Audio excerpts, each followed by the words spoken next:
তাই বলে কি রইব থেমে যাওয়া যাবে না, যুদ্ধ চালিয়ে যেতে হবে। 12 বছর ধরে যে যুদ্ধ, সেই যুদ্ধ বন্ধ হতে পারে না, সেই যুদ্ধ নীরব হতে পারে না, সেই যুদ্ধ ক্লান্ত হতে পারে না। আমরা যুদ্ধে জয় হব ওই দিনই যেদিন আমরা আমাদের 35 আন্দোলনের জন্য অত্যন্ত সফল প্রান্ত হব। আমরা সফল হব। বাবার কাছে যদি টাকা চাওয়া হয়, বাবা যদি চাইলেই সাথে সাথে দেয়, মনে হয় ওই আনন্দ আর ভালো থাকে না। যদি বারবার ঘুরায় মনে হয় যেন ওই আনন্দ দীর্ঘ 12 বছর ধরে আপনারা যে আন্দোলন করেছেন, অনেক আন্দোলন ভাই বোনেরা পঙ্গু হয়েছেন, রক্ত দিয়েছেন, জেল খেটেছেন, নির্বাসনে রয়েছেন, অনেক কষ্ট ক্রান্তি করেছেন। এই আন্দোলন বৃথা যেতে দেবে না। শক্তি দেন। 1,47,570 বর্গ কিলোমিটারের মধ্যে কেন বৈষম্য হবে?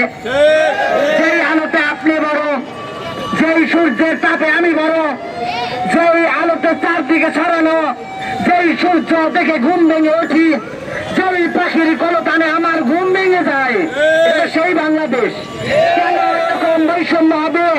এই বৈষম্য আমরা মেনে নিতে পারি না, এই বৈষম্য আমরা মানব না। আমরা যাকে বিশ্বাস করি, যাকে ভালোবাসি, তিনি হলেন আমাদের মা।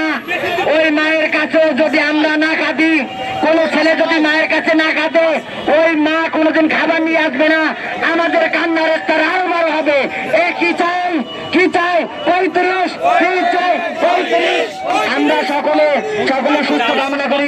সকলের প্রতি ভালোবাসা কর্তব্য রইল। অনেক বাইরে আমাদের এই জায়গায় আসছেন বক্তৃতা দেওয়ার জন্য। আমি শুধু বরিশাল থেকে আসছি, এই মনে আশা বাসনা।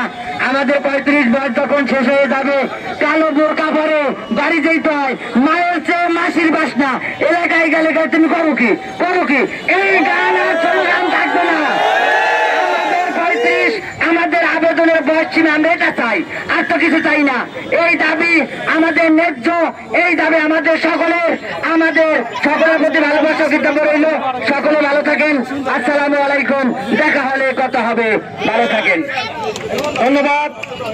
এ পর্যায়ে বক্তব্য নিয়ে আসবেন আমাদের লড়াই সংগ্রামের সার্বক্ষণিক সাথী, যিনি আমাদের এই আন্দোলনকে বারবার মিরপুর সহ বিভিন্ন জোন থেকে শিক্ষার্থী সমাজকে সংগঠিত করে চলেছেন। আমাদের এই আন্দোলনকে অন্তিম মুহূর্তে ক্রাইসিস মোমেন্টে প্রাণ দিয়ে যাওয়া আমাদের সেই সংগ্রামী সহযোদ্ধা রুমান কবির ভাইকে এই পর্যায়ে বক্তব্য রাখার জন্য আহ্বান করছি।